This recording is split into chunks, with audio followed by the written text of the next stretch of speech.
Hello दोस्तों, welcome back to my YouTube channel. तो आप लोगों का एक बार फिर से स्वागत है।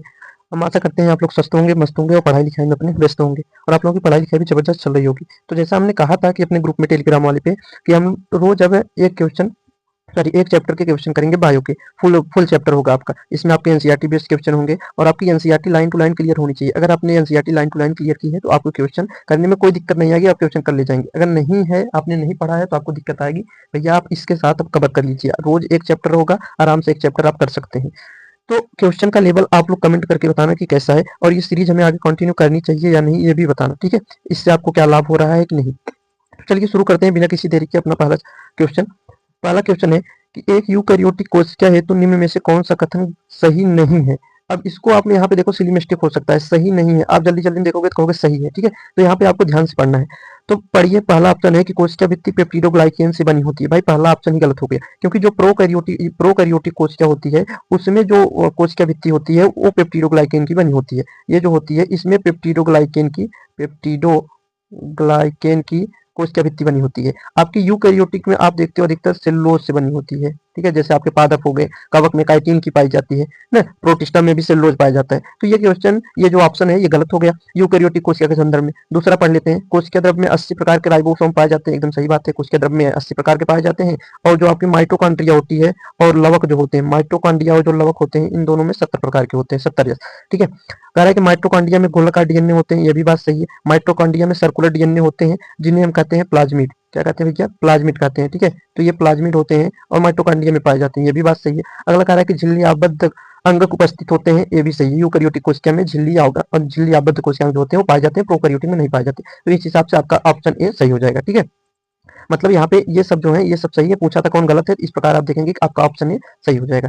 चलिए अगला क्वेश्चन चलते हैं। अगले क्वेश्चन कह रही है कि सबसे जो छोटी जीवित कोशिका, उसके लक्षण बताने हैं, क्या सही है, क्या सही है ये बताना है।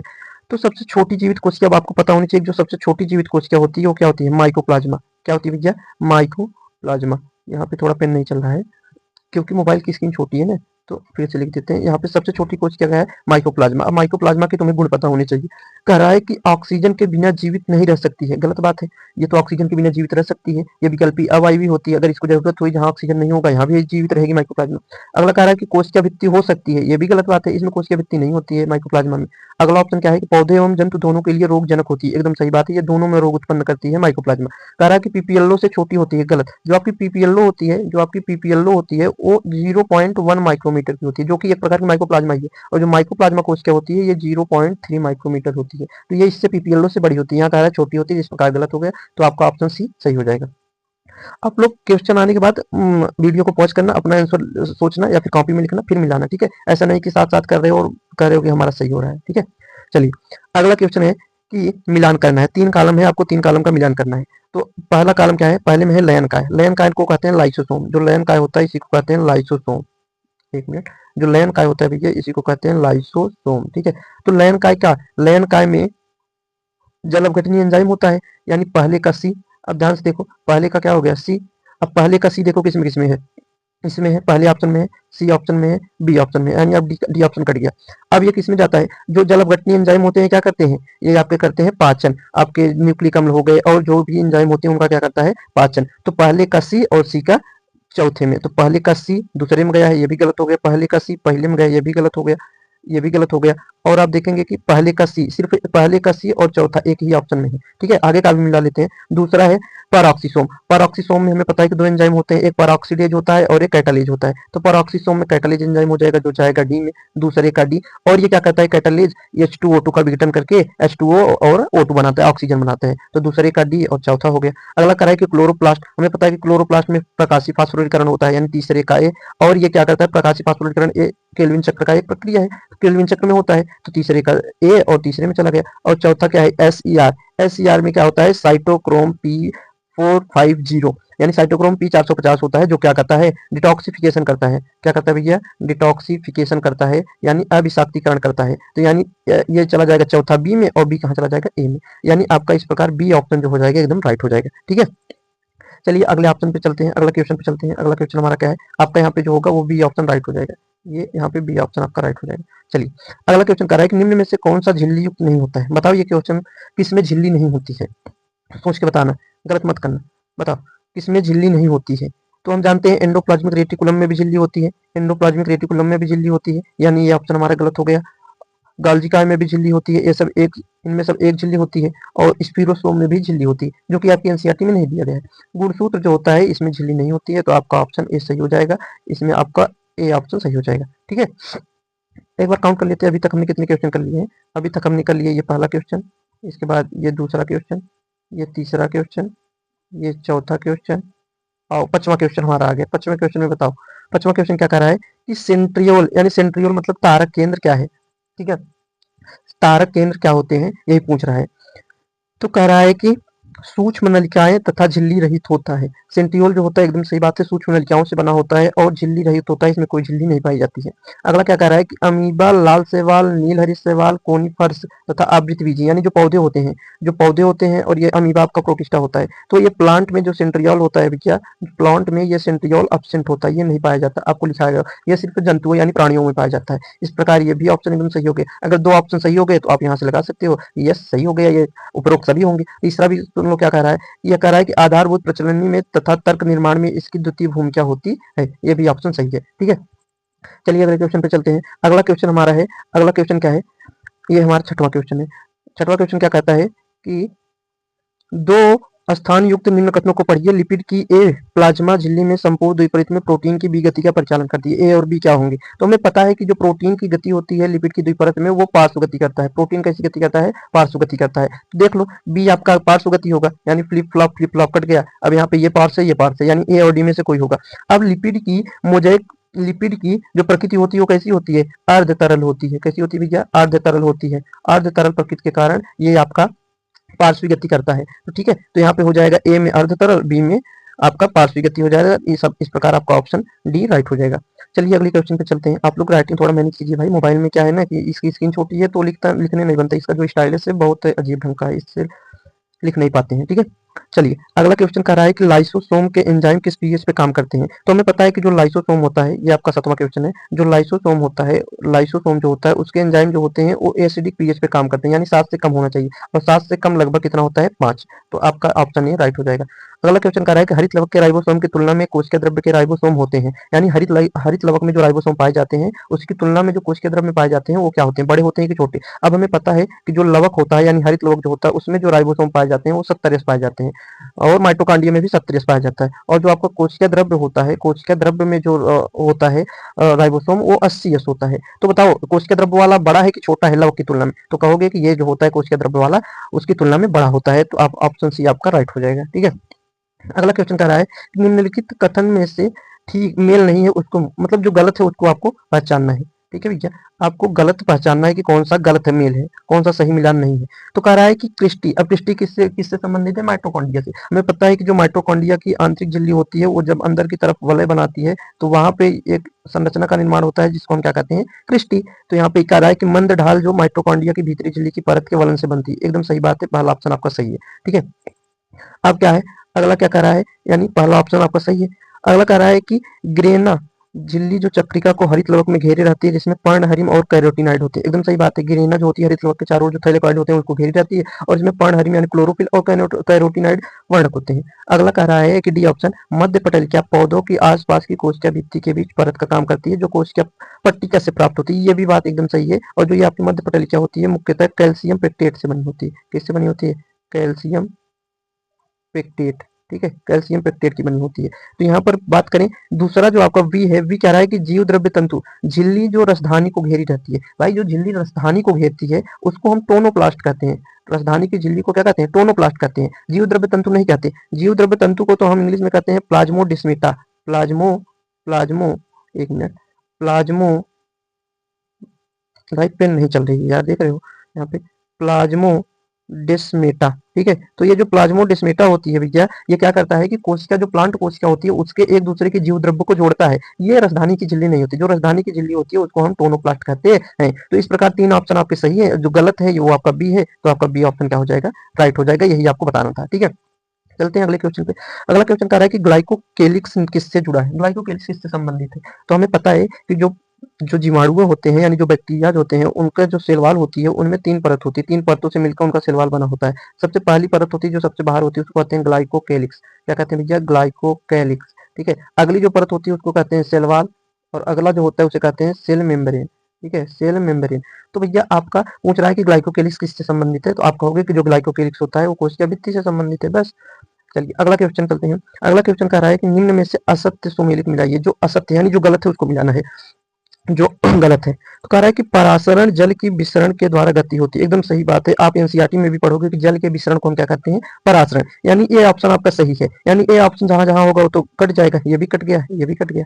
आइए पढ़ते हैं। अब देखो बी इसमें भी है, ए में भी है, बी में भी, मतलब बी को चेक नहीं करना, बी गलत ही है। निष्क्रिय अणु, ध्यान सुनो, निष्क्रिय अणु, निष्क्रिय परिवहन क्या होता है? सांद्रता प्रवणता के विरुद्ध बिना ऊर्जा के अणुओं की गति। चलो, बिना ऊर्जा के अणु की गति तो होती है निष्क्रिय परिवहन में, लेकिन क्या सांद्रता प्रवणता के विपरीत होती है? नहीं भैया, जो सांद्रता प्रवणता होती है उसको अनुरूप होती है, उसी की ओर होती है, विरुद्ध नहीं होती। तो इस प्रकार आपका ये गलत हो गया। अगला कह रहा है कि सक्रिय परिवहन। सक्रिय परिवहन किसे कहते हैं? सांद्रता प्रवणता के अनुसार ऊर्जा के उपयोग द्वारा। हाँ, सक्रिय परिवहन में ऊर्जा का तो उपयोग होता है, ये बात सही है, लेकिन सांद्रता प्रवणता के अनुसार होता है, उसके विरुद्ध होता है। यानी ये वाली लाइन यहाँ आनी चाहिए थी और ये वाली ऊपर जानी चाहिए थी। तो यहाँ पर सांद्रता प्रवणता के अनुसार नहीं होगा, यहाँ पर उसके विरुद्ध होगा। उसके विरुद्ध हम जब चीज भेजते हैं तो हमें ऊर्जा लगानी पड़ती है। तो ये भी आपका गलत हो गया। ठीक है, और बस 3 ऑप्शन हो गए, यानी बी और सी गलत है। तो आपका ऑप्शन जो ए हो जाएगा वो क्या हो जाएगा? राइट। आपका ऑप्शन ये राइट हो जाएगा, ये आपका राइट हो जाएगा। ठीक है, चलिए अगले क्वेश्चन पर चलते हैं। अगला क्वेश्चन कह रहा है, थोड़ा बड़ा कर देते हैं ताकि आपको दिखे। ठीक है, अगला क्वेश्चन कह रहा है कि निम्न में से कौन सा रेखांकन गलत है। अब आपको यहाँ पे देखो फिगर टाइप का क्वेश्चन आ गया। अब आपको क्वेश्चन जो फिगर होते हैं उसके लेबलिंग याद होनी चाहिए, जो उसका अंक के नाम दर्शाएगा वो आपको पता होना चाहिए यहाँ पे क्या गलत है। तो आप देखेंगे कि कह रहा है ए केंद्रक है, एकदम सही बात है, ए केंद्रक है, ये आपका केंद्रक है। कह रहा है कि बी केंद्रक द्रव्य है। भाई बी तो यहाँ है, यहाँ कहाँ केंद्रक द्रव्य तो ये होगा, यानी बी आपका केंद्रक द्रव्य नहीं है। सी केंद्रक छिद्र है, ये भी बात सही है। डी खुरदरी अंतर प्रद्रव्य जाल क्या है? देखो यहाँ पर राइबोसोम प्रेजेंट है, तो ये क्या हो गया? खुरदरी अंतर प्रद्रव्य जाल का हो गया। ई आपका राइबोसोम है, ये भी सही है। और ये आपकी चिकनी अंतर प्रद्रव्य जाल क्या है? क्योंकि यहाँ पर राइबोसोम नहीं है। यानी सब सही है, बस एक गलत है। और जो गलत है वो ऑप्शन क्या है? ऑप्शन बी, जो है क्या? केंद्रक द्रव्य। वो केंद्रक द्रव्य नहीं है, बी यहाँ पे केंद्रक द्रव्य नहीं है। ये जो होती है आपकी क्या कहते हैं इसको? अंतर प्रद्रव्य जालिका, इसकी ये जो नलिकाएं होती है वो बी को दर्शाती है। ठीक है, बी वो है, न कि वो क्या है? केंद्रक द्रव्य। केंद्रक द्रव्य तो यहाँ होगा। ठीक है, चलिए चलते हैं अगले क्वेश्चन पे। अगला क्वेश्चन कह रहा है कि टोनोप्लास्ट क्या है? अभी बता के आए टोनोप्लास्ट क्या होती है, बताओ टोनोप्लास्ट क्या होती है।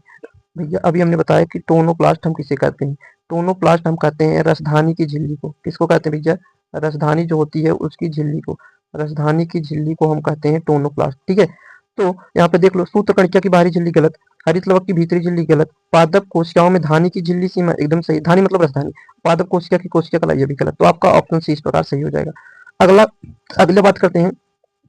अगला क्वेश्चन क्या है कि निम्नलिखित में से कौन सा सुकेंद्र की कोशिकाओं के लिए सही नहीं है? सही नहीं है किसके लिए? सुकेंद्र की मतलब क्या होता है? जिसमें केंद्रक बेल डेवलप होते हैं, जिसे हम यूकैरियोटिक सेल कहते हैं। तो यूकैरियोटिक सेल के बारे में क्या गलत है ये आपको बताना है। ठीक है, तो आपको गलत क्वेश्चन बताना है यूकैरियोटिक कोशिका के लिए कौन सा गलत है। तो कह रहा है कि इसमें सूत्रकणिका यानी माइटोकॉन्ड्रिया के भीतर 80s प्रकार का राइबोसोम होता है। बताओ 80s होता है कि 70s? भाई जो आपके माइटोकॉन्ड्रिया और लवक होते हैं उनमें दोनों में 70s पाया जाता है, यानी पहला ही गलत हो गया, यानी ये ऑप्शन आपका सही हो गया।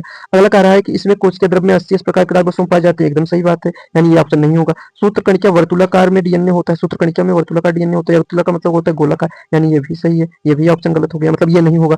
अगला कह रहा है कि ऐसे अंगक होते हैं जिनके चारों तरफ झिल्ली होती है, एकदम सही बात है, झिल्ली आबद्ध कोशिकांग इसमें पाए जाते हैं, मतलब ये भी ऑप्शन आपका गलत हो गया। हमसे पूछा था कि कौन गलत है, तो पहला ऑप्शन गलत है, इस प्रकार का आपके राइट के हो जाएगा। ठीक है, चलिए चलते हैं अगले क्वेश्चन पे। अगला क्वेश्चन कह रहा है कि प्रोटीन तथा लिपिड का ग्लाइकोसाइडेशन कहाँ होता है। अब हमें पता है कि जो प्रोटीन होते हैं, प्रोटीन में शर्करा जोड़ के ग्लाइकोप्रोटीन बनाता है, ग्लाइकोप्रोटीन बनाता है, ग्लाइकोप्रोटीन बनाता है। और शर्करा जो होती है आपकी सॉरी हाँ, लिपिड यानी वसा जो होती है, वसा में आपको वसा इसको कहते हैं लिपिड, लिपिड में ये शर्करा को जोड़ के ग्लाइकोलिपिड बनाती है। ये किसका काम होता है? ग्लाइकोप्रोटीन और ग्लाइकोलिपिड कौन बनाता है? तो ये काम राजधानी का भी नहीं होता, न तो गाल्जी, यस यस यस, गाल्जी काय का ही होता है। जो गाल्जी काय होती है क्या करती है भैया? आपकी राजधानी सॉरी गाल्जी काय, जो गाल्जी बॉडी होती है, ये प्रोटीन से ग्लाइकोप्रोटीन और लिपिड से ग्लाइकोलिपिड का निर्माण करती है। इसी प्रक्रिया को हम ग्लाइकोसाइडेशन कहते हैं। लाइसोसोम होगा नहीं, राइबोसोम होगा नहीं। ठीक है, चलिए अगले क्वेश्चन पे चलते हैं। अगला क्वेश्चन है कि निम्न में से कौन सी संरचना प्रोकैरियोटिक यूकैरियोटिक दोनों में पाई जाती है। दोनों में जो पाई जाती है वही देखना है। देखो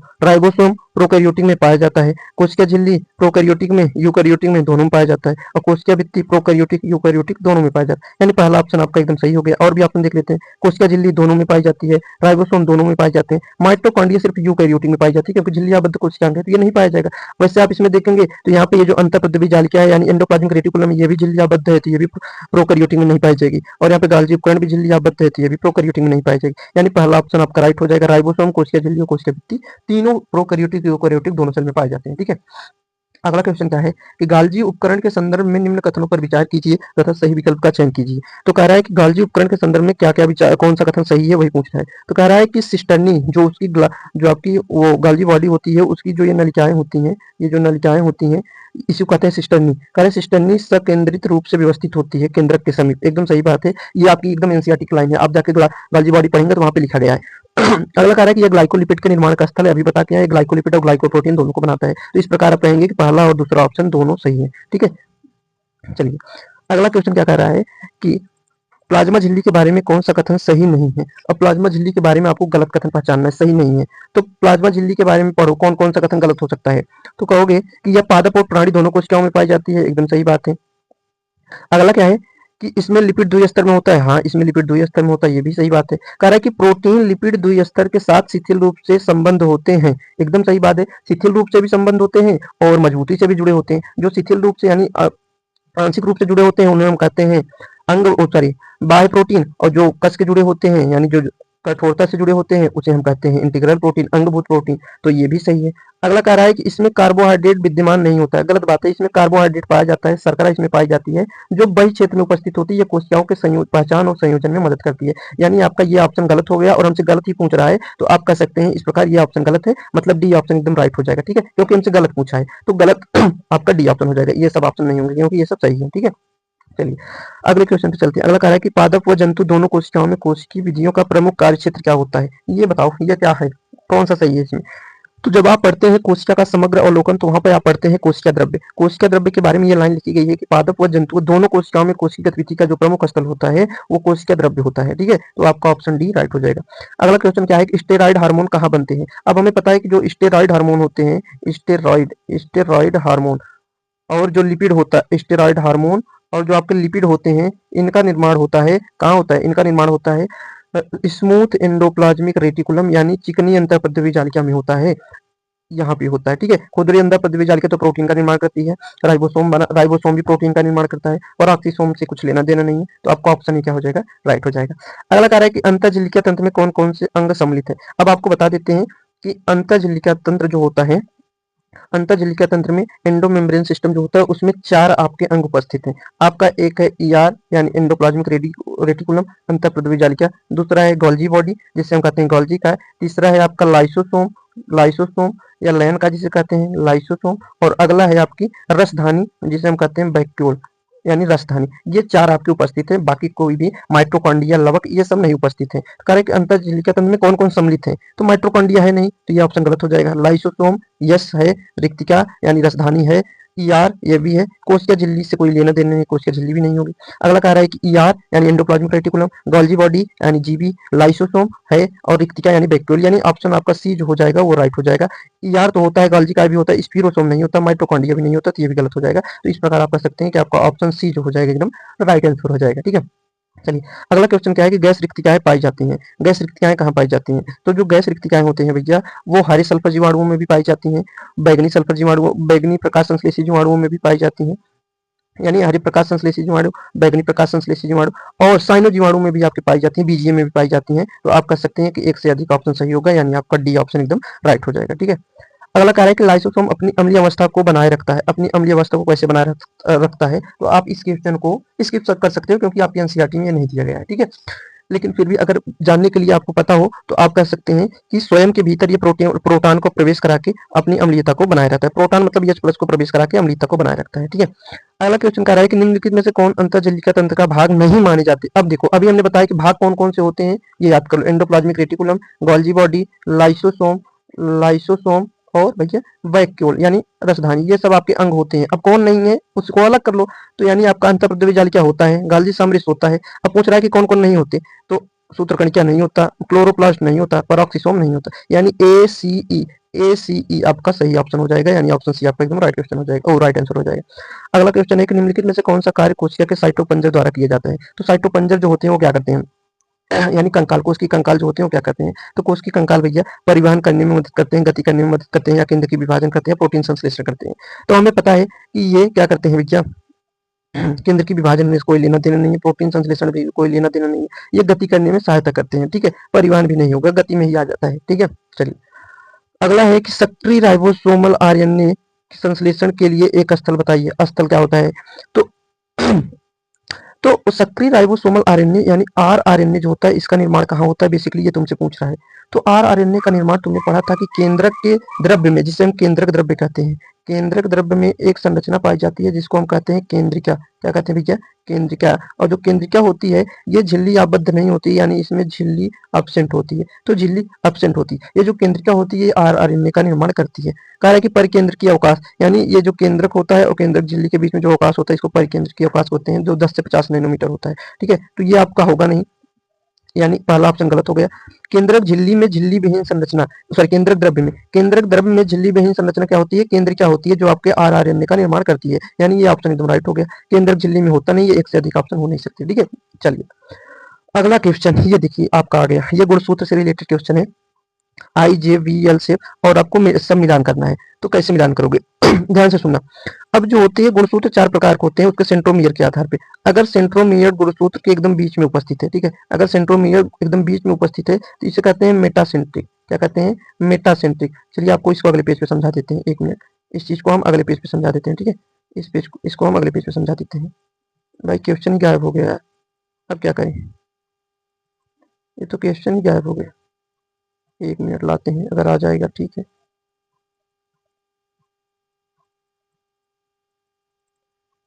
अरे यार ये तो क्वेश्चन ही गायब हो गए, चलो कोई बात नहीं, हम आगे बढ़ जाते हैं, ठीक है। नहीं, ये क्वेश्चन गायब हो गया, चलिए हम आगे पेज पर बढ़ जाते हैं। अगला कह रहा है कि कौन सा कथन असत्य है, आपको असत्य कथन पहचानना है, ठीक है, आपको असत्य कथन पहचानना है, कौन सा कथन गलत है, यानी आपको गलत कथन पहचानना है। तो शुरू हो जाओ, पढ़ो, ऑप्शन पढ़ो। ऑप्शन क्या कह रहा है कि तारक केंद्र वह संरचना है जो दो बेलनाकार संरचना से मिलकर बना होता है, जिसे हम तारक काय कहते हैं। अगला क्या कह रहा है कि तारक केंद्र 9 समान दूरी पर स्थित परिधि ट्यूबुलिन सूत्रों से बने होते हैं। अगला क्या है कि तारक केंद्र पश्चिमाओं का सापेक्षाकार धारिकाएं बनाते हैं। अगला है कि तारक केंद्र का केंद्र की भीतरी भाग प्रोटीन का बना होता है जिसे धुरी कहते हैं। तो बताओ कौन सा ऑप्शन गलत है, कौन सा ऑप्शन गलत है, आप क्या बताओगे इसमें कौन सा ऑप्शन गलत है, बताओ भैया कौन सा ऑप्शन गलत है, सोच के बताना। बहुत छोटी सी, बहुत माइनर मिस्टेक है, जिसे सिली मिस्टेक कहते हैं ना, अगर तुम इसको टेस्ट में दोगे तो पक्का कह रहे हैं कि आधे से ज्यादा लोग इसको गलत कर देंगे। क्यों, क्योंकि इसमें बहुत सिली मिस्टेक है, बहुत छोटी चीज गलती है।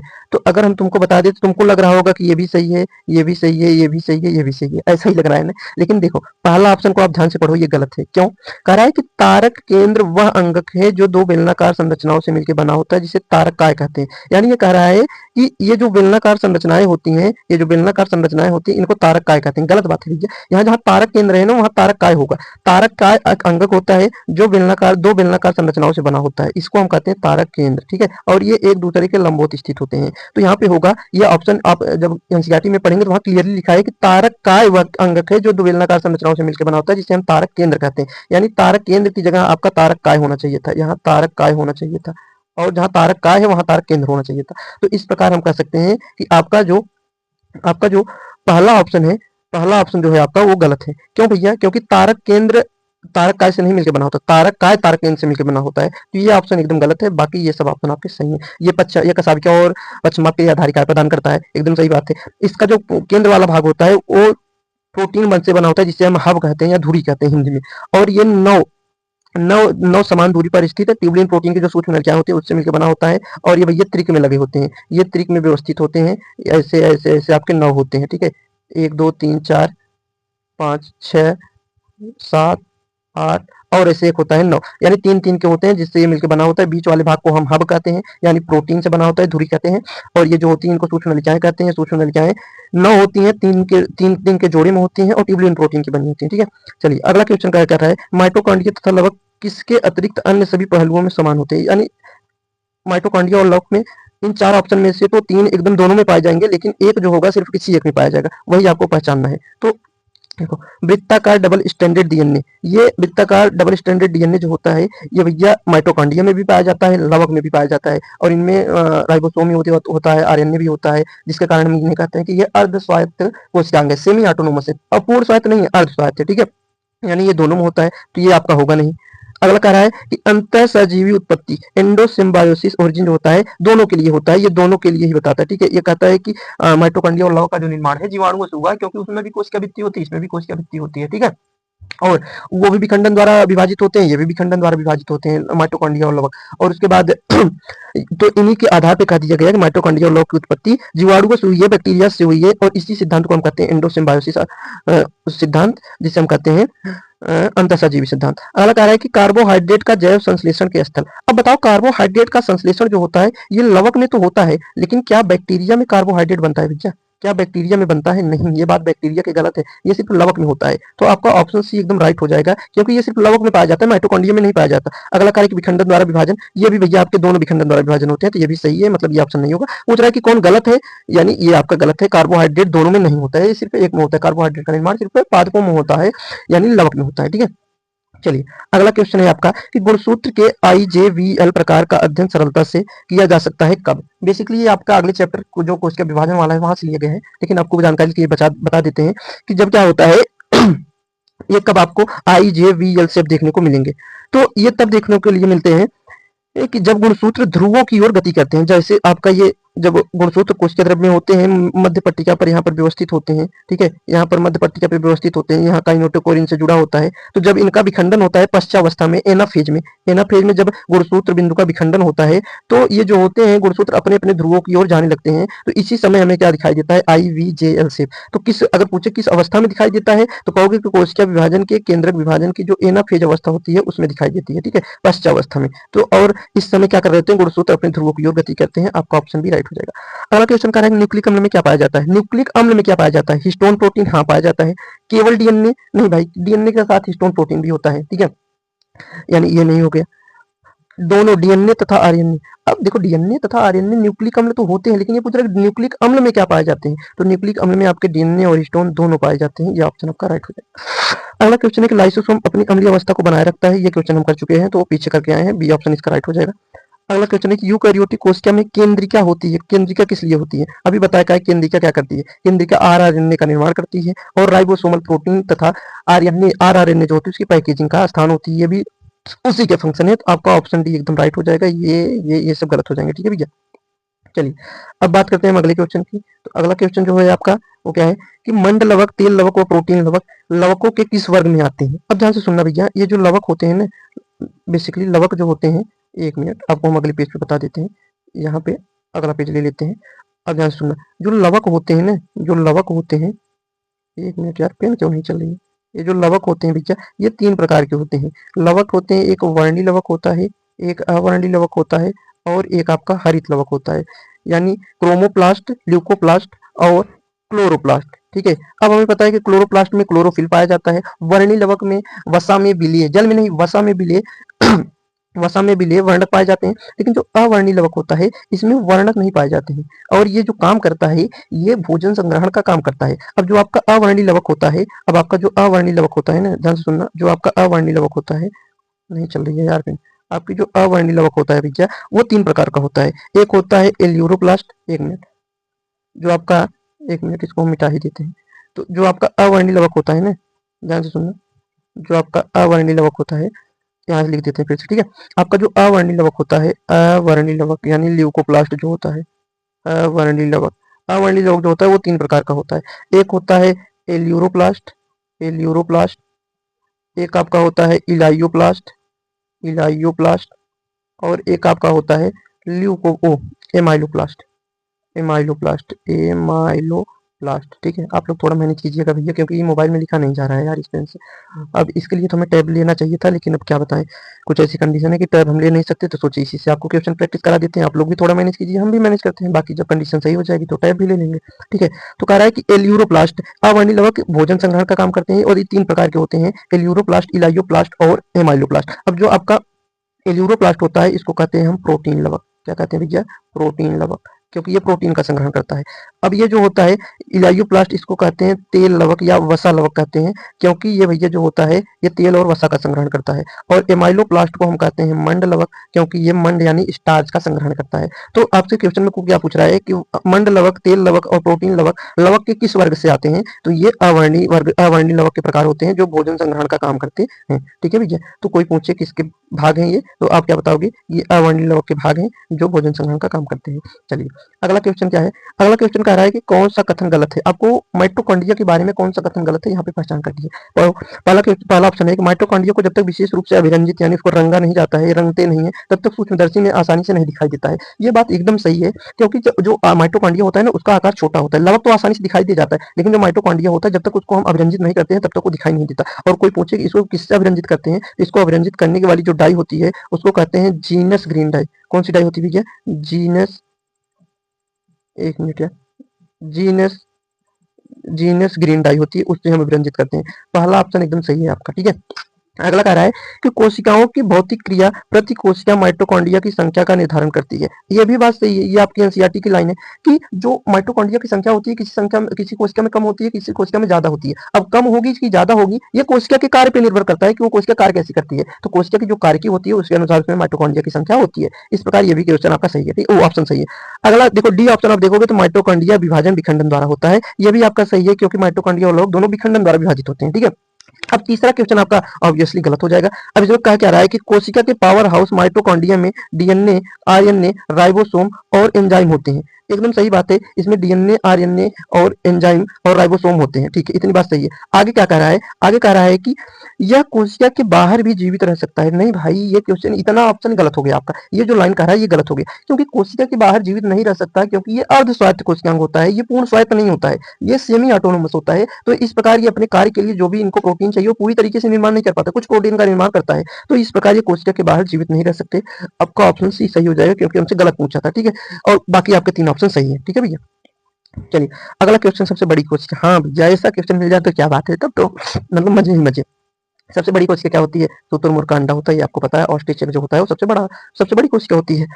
अगला कह रहा है कि मानव प्लाज्मा झिल्ली में एम्फीपैथिक अणु क्या होता है। एम्फीपैथिक मतलब जिसमें 2 सिरे होते हैं, ध्रुवी अध्रुवी। एम्फी मतलब उभय होता है, उभय मतलब दो होता है। तो उभय में पता है कि फास्फोलिपिड जो होता है उसमें ध्रुवी भाग भी होता है, अध्रुवी भाग भी होता है। तो ये आपका एम्फीपैथिक अणु है, जो आपके एनसीईआरटी में नहीं दिया है, ये मतलब शब्द यूज नहीं किया गया है। बाकी ये बताया है कि इसमें ध्रुवी अध्रुवी दोनों भाग होते हैं, ध्रुवी सिर होता है, अध्रुवी पूंछ होती है। ठीक है, अगला कार्य कि यूकैरियोटिक कोशिका में कितनी संरचनाएं द्विझिल्ली स्तरित होती हैं। तो आपसे बता दें कि यूकैरियोटिक जो कोशिका होती है उसमें कितने संरचनाएं द्विझिल्ली में हमें पता है कि तीन अंग होते हैं जिनमें द्विझिल्ली होती है। कौन कौन सी, यूकैरियोटिक में, ध्यान सुनना, यूकैरियोटिक सेल है, यूकैरियोटिक में 3 संरचना होती है। एक आपका केंद्रक, एक आपका क्या होता है केंद्रक, दूसरा क्या होता है, दूसरा होता है लवक, तीसरी होती है माइटोकॉन्ड्रिया। क्या होती है भैया, माइटोकॉन्ड्रिया। ठीक है, तो ये जो होती है इनमें डबल मेम्ब्रेन होती है, 2 झिल्ली उपस्थित होती है। तो कितनी संरचना हो गई, 1 2 3, तो यही 3 आपके 2 झिल्ली होते हैं। आपका ऑप्शन ही राइट हो जाएगा। अगला कह रहा है, ये क्वेश्चन तो हम करके आए कि जीवद्रव्य तंतु इसकी झिल्ली को नहीं दिखाता है, अभी करके आए थे पीछे। जीवद्रव्य तंतु क्या होता है, पौधे की राजधानी को नहीं घेरता है, जो पौधों की राजधानी को घेरता है उसको हम टोनोप्लास्ट कहते हैं। ठीक है भैया, चलिए अगला क्वेश्चन है कि हरित लवक के राइबोसोम की तुलना में कोशिका द्रव्य के राइबोसोम, अभी ये भी पर क्या है, हरित लवक में जो होता है राइबोसोम वो 70S होता है, कोशिका द्रव्य में जो होता है वो 80S होता है। तो 80S वाला बड़ा होता है, ये भी तो कर लिए। क्वेश्चन रिपीट हो रहे हैं यहाँ पे। लाइसोसोम का एंजाइम pH 5 पे काम करता है।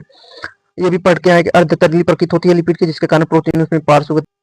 कह रहा है कि कौन सी कोशिका झिल्ली युक्त नहीं है, गुणसूत्र हो गया।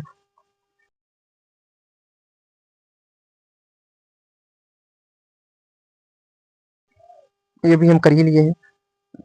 ये क्या है कि सबसे छोटी जीवित कोशिका, ये भी बता दिए, ये भी हो गया है। हाँ, यहाँ पे एक क्वेश्चन बच रहा है, ये नहीं हुआ। ठीक है, यहाँ पे कह रहा है कि पॉलीराइबोसोम किसे कहते हैं, पॉलीराइबोसोम क्या होता है। तो हमें पता है भैया कि जो राइबोसोम होते हैं, ध्यान सुनना, जो राइबोसोम होते हैं जब प्रोटीन निर्माण के लिए एमआरएनए से जुड़ते हैं बहुत सारे राइबोसोम, तो उस संरचना को हम पॉलीराइबोसोम कहते हैं। जैसे मान लीजिए ये आपका एमआरएनए है, ठीक है, ये आपका क्या है, ये आपका एमआरएनए है। अब एमआरएनए पे प्रोटीन निर्माण के लिए, एमआरएनए है, जब प्रोटीन निर्माण के लिए इस पे बहुत सारे राइबोसोम जुड़ते हैं, तो इसी संरचना को हम क्या कहते हैं, पॉलीराइबोसोम। क्या कहते हैं भैया, पॉलीराइबोसोम। ठीक है, तो आप देख लीजिए कौन सा ऑप्शन सही है, राइबोसोम। तो कौन सा ऑप्शन सही है, एमआरएनए धागे द्वारा आपस में जुड़े अनेक राइबोसोम जो होते हैं उन्हें हम क्या कहते हैं, राइबोसोम। ठीक है, सॉरी पॉलीराइबोसोम कहते हैं। बाकी आपका यहीं पर खत्म हो गया चैप्टर भैया।